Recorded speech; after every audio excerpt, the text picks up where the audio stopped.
శ్రీమాత్రే నమ. జయ గురు దత్తాత్రేయ నమ. ఈ వీడియోలో మనం కర్కాటక రాశి వారికి జూలై నెల మాస ఫలితాలు తెలుసుకుందాం. కర్కాటక రాశి వారికి ఇంచుమించు ఈ నెలంతా కూడా ఒక అదృష్ట యోగం ఉన్నట్టే మనం అనుకోవలసి ఉంటుంది. బుధుడు నెలంతా కూడా రాశి యందే సంచరించడం జరుగుతుంది. తృతీయాధిపతి బుధుడు రాశి యందు సంచరించడం వల్ల కర్కాటక రాశి వారికి చాలా ఉత్సాహం పెరుగుతుంది. ఏ పనైనా సరే చాలా ఉత్సాహంగా స్పీడ్గా పూర్తి చేయడం జరుగుతుంది. ఎప్పుడు సరదాగా హ్యాపీగా ఎంటర్టైన్మెంట్గా ఉండే అవకాశం ఉంటుంది. అయితే ఈ ప్రయత్నంలో అందరినీ నమ్మడం వల్ల అటు మీరు వ్యాపార రంగంలో ఉన్న ఉద్యోగస్తులైనా మోసపోవడం ద్వారా ధన నష్టం జరిగే అవకాశం ఉంటుంది. ఏదైనా చెక్కులు ఇవ్వడం వల్ల కానీ, ధనం ఇవ్వడం వల్ల కానీ, అకౌంట్స్లో తారుమారు వల్ల కానీ, లేదంటే మీరు దాచుకున్నటువంటి వస్తువులు కానీ, ధనం కానీ ఏదో విధంగా మరి అది పోవడం కానీ, విలువైన డాక్యుమెంట్లు మిస్ అవ్వడం కానీ జరిగే అవకాశం ఉంది. సాధారణంగా ఒక వ్యాపార సంస్థలో ఆ వ్యాపారం నష్టం వైపు జరుగుతుందంటే ఖచ్చితంగా ఆ వ్యాపార సంస్థలో కొద్దిగా మిస్మేనేజ్మెంట్ ఉంటుంది. కావలసిన వాళ్ళే ధనాన్ని కొంతవరకు తీసుకోవడం కానీ, వాడుకోవడం కానీ చేస్తూ ఉంటారు.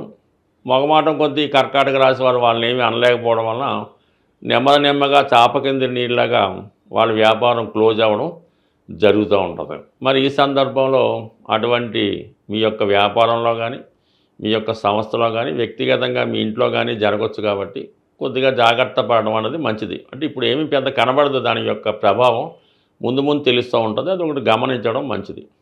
అలాగే చాలా కాలం తర్వాత మీ చిన్ననాటి మిత్రుల్ని, స్నేహితుల్ని తిరిగి కలుసుకోవడం జరుగుతుంటుంది. అప్పుడు చిన్నప్పుడు జరిగినటువంటి సంఘటనలు తలుచుకొని చాలా హ్యాపీగా ఫీల్ అవ్వడం జరుగుతుంటుంది. అలాగే కుటుంబ సమేతంగా మిత్రులతో కలిసి ఏదైనా ఒక విహారయాత్ర కానీ, వినోదయాత్ర కానీ, లేదంటే పుణ్యక్షేత్రాన్ని కానీ దర్శించడం జరుగుతూ ఉంటుంది. బట్ ఏదైనా మీరు ఏమి జరిగినా ప్రతి విషయాన్ని చాలా టేక్ ఇట్ ఈజీగా చేసుకొని గతాన్ని మర్చిపోయి సంతోషంగా ఉండడానికి ఈ బుధుడు కారణం అవుతూ ఉంటాడు. అలాగే జూలై 16 తర్వాత రవి కూడా ఈ బుధుడితో కలవడం వల్ల మీ రాశి అందే, అంటే కర్కాటక రాశి అందే ఏర్పడినటువంటి బుధాదిత్య యోగం జాతకుడిలో ఒక విధమైనటువంటి సెల్ఫ్ కాన్ఫిడెన్స్ పెరుగుతుంది. ఏ పనైనా చేయగలను అన్నటువంటి ధైర్యం కలుగుతూ ఉంటుంది. అలాగే ధనాధిపతి రాశిలోకి రావడం వల్ల ప్రభుత్వ పథకాలు మీకు అనుకూలంగా ఉంటాయి. ప్రభుత్వ రంగం ద్వారా కానీ, రాజకీయ నాయకుల ద్వారా మీకు ఏమైనా పనులు ఉంటే అవి మీకు నెరవేరే అవకాశం ఉన్నది. సో అలాగే మీరు ఏదైనా ఒక ప్రభుత్వ పదవిని ఆశిస్తున్నా, లేదా ఒక పార్టీలో చేరాలనుకున్నా, ఒక కొత్త ఉద్యోగంలో చేరాలన్నా ఈ సమయంలో మీకు అది రావడం జరుగుతుంది. కొత్త ఆదాయ వనరులు కనబడుతుంటాయి. అలాగే ఏదైనా చిన్న మైనస్లు ఉన్నవి సరి చేసుకుంటారు. ఇది విద్యార్థులకి చాలా లాభసాటిగా ఉంటుంది. కొంతకాలంగా విద్యనందు నెగ్లెక్ట్ చేసి ఇంకా ఎంటర్టైన్మెంట్గాను అటు ఇటు తిరుగుతూనే ఉంటారు. అందుకని మొన్న సెలవులు పూర్తయ్యాయి కాబట్టి ఇంకా పూర్తిగా వారు విద్యలో ఇన్వాల్వ్మెంట్ అవ్వకుండా కాలక్షేపం చేస్తుంటారు. ఇంచుమించుగా మనకి ఈ జూలై 16 నుంచి ఈ రవి ఆగమనంతో ఏర్పడినటువంటి బుధాదిత్య యోగ ప్రభావం వల్ల అటు విద్యార్థుల్లో చాలా పట్టుదల పెరుగుతూ ఉంటుంది. ఇంకా మీకు ఉన్నత స్థాయికి వెళ్ళే అవకాశాలు కూడా ఉండడం కానీ, మీకు అనుకూలమైన కాలేజీలో సీట్ రావడం కానీ జరుగుతూ ఉంటుంది. అలాగే వ్యయంలో ఉన్నటువంటి గురువు ఆల్రెడీ మంచి కార్యక్రమాలకి అటు విద్యార్థులకు కానీ ఎవరికైనా ఖర్చు ఉంటుంది. పెద్దవాళ్ళకి పిల్లల చదువు నిమిత్తం కానీ, వారి వివాహం కొరకు కానీ, అంటే పెద్దవాళ్ళు కూడా పిల్లల కొరకే ఎక్కువ ఇన్వెస్ట్ చేయడం, ఖర్చు పెట్టడం జరుగుతూ ఉంటుంది. ఇది పక్కన పెడితే 11వ స్థానంలో శుక్రగ్రహం.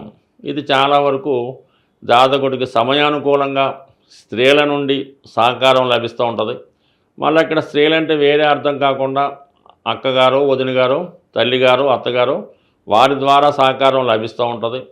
అలాగే చతుర్థాధిపతిగా లాభస్థానంలో ఉండడం వల్ల ఏంటంటే స్థిరాస్తుల మీద ఆదాయం పెరుగుతుంది.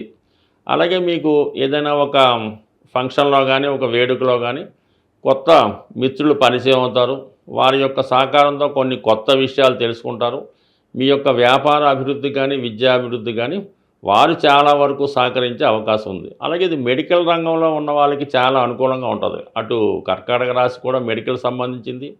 అందులో ఉన్నటువంటి బుధుడు, రవి ఉండడం వల్ల మరి వైద్య వృత్తిలో ప్రవేశించాలన్నా, దాంట్లో ఇంకా కొత్త విషయాలు నేర్చుకోవాలని అనుకూలంగా ఉంటుంది. శుక్రుడు లాభస్థానంలోకి రావడం వల్ల ఈ విధంగా గౌరవప్రదమైనటువంటి హోదా కలిగినటువంటి వారు సహకరించడం వల్ల మీకు అన్ని విషయాల్లోనూ కలిసి వచ్చే అవకాశం ఉన్నది.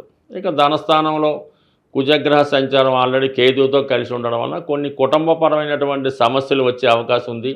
కుటుంబ సభ్యుల మధ్య కొన్ని విభేదాలు, ఆర్థిక సంబంధించిన విషయాల వల్ల ఇబ్బందులు కలిగే అవకాశం ఉంది. అధిక మొత్తంలో ధనం మీ కుటుంబానికి రావడం వల్ల అది పంచుకునే విషయంలో కానీ, దాన్ని ఖర్చు పెట్టే విషయంలో కానీ, అటు అన్నదమ్ముల మధ్య కానీ, అలాగే కుటుంబ సభ్యుల మధ్య కానీ విభేదాలు రావడం వల్ల ఎవరో ఒకరు మీ కుటుంబాన్ని విడిచిపెట్టడం కానీ, కుటుంబ మధ్య మనస్పర్ధల వల్ల, స్పిట్స్ వల్ల కొన్ని ఇబ్బందులు కానీ వచ్చే అవకాశం ఉంది. బట్ ఏదైనా ఈ విషయంలో మీరు కొంత సహనం పాటించి అతిగా మాట్లాడకుండా సామరస్య ధోరణిలో మాట్లాడడం కానీ, లేదంటే ఇటువంటి సమస్యలు ఏమైనా వచ్చినప్పుడు అటు వివాహ సమస్య కానీ, ఆర్థిక సమస్య కానీ, స్థిరాస్తి పంపకాల్లో ఉన్నటువంటి సమస్య కానీ వచ్చినప్పుడు కొంతకాలం పాటు దీన్ని వాయిదా వేసుకుంటే సమస్య దానికదే పరిష్కారం అవుతుంది. సాధారణంగా మనకి ఈ గ్రహాల యొక్క సంచరిస్తున్నప్పుడు గ్రహాల యొక్క అనుకూలత కొరకు ఆ నెలలో కొన్ని ముఖ్యమైనటువంటి పండగలు కానీ, కొన్ని పర్వదినాలు కానీ రావడం జరుగుతూ ఉంటుంది. మరి మనం ఏ నెలలో అయితే సమస్యలతో ఉన్నామో ఆ నెలలో వచ్చినటువంటి అంటే కామన్గా మాస శివరాత్రి, సంకష్ట చతుర్థి కామన్గా చేసుకుంటూ మరి ప్రత్యేకంగా ఈ జూలై నెల 25వ తారీఖు నుంచి అంటే జూలై 25 నుంచి శ్రావణ మాసం ప్రారంభమవుతుంది. శ్రావణ మాసం ప్రారంభంతోనే మనకి వరలక్ష్మి వ్రతం అంటే శుక్రవారం స్టార్ట్ అవుతాయి. ఈ 4 శుక్రవారాలు అంటే శ్రావణ మాసంలో వచ్చినటువంటి మొదటి శుక్రవారం మొదలుకొని ఇంచుమించుగా నెలాఖరుకు వచ్చే 4 కానీ 5 కానీ శుక్రవారాలు ఉంటాయి కదా. ఆ శుక్రవారాలు స్త్రీ పురుష భేదం లేకుండా ప్రతి ఒక్కరూ విధి విధానంగా అమ్మవారిని పూజించుకోవడం, అంటే ఇంటికాడ వ్రతం చేసుకున్న వాళ్ళు చేసుకుంటారు, లేని వాళ్ళు అమ్మవారి ఆలయం దర్శించి అమ్మవారికి మీకు కలిగిన విధంగా ఏదో విధంగా అమ్మవారికి కానుకలు సమర్పించి మరి ఆ రోజంతా నియమంగా ఉండడం వలన వీలైతే ఆ రోజు కనకదారా స్తోత్రం పారాయణ చేయడం వల్ల కానీ, ఏదన్నా మీ యొక్క కుటుంబంలో స్త్రీలకి అంటే మీకు మదరో సిస్టరో వదిన గారులకో ఏదో ఒక శుక్రవారం వాళ్ళకి చీర జాకెట్ అటువంటి పశు సంబంధించినటువంటి కానుకలు ఇవ్వడం వల్ల అంటే ముఖ్యంగా మీరు శ్రావణ మాసంలో మీ కుటుంబంలో ఉన్నటువంటి స్త్రీలని సంతోషపెట్టడం వల్ల మీ ఇంట్లో ధనలక్ష్మి కొలువు ఉంటుంది, మీకు కూడా ఏదో విధంగా ఐశ్వర్యం కలిసి వస్తుంది.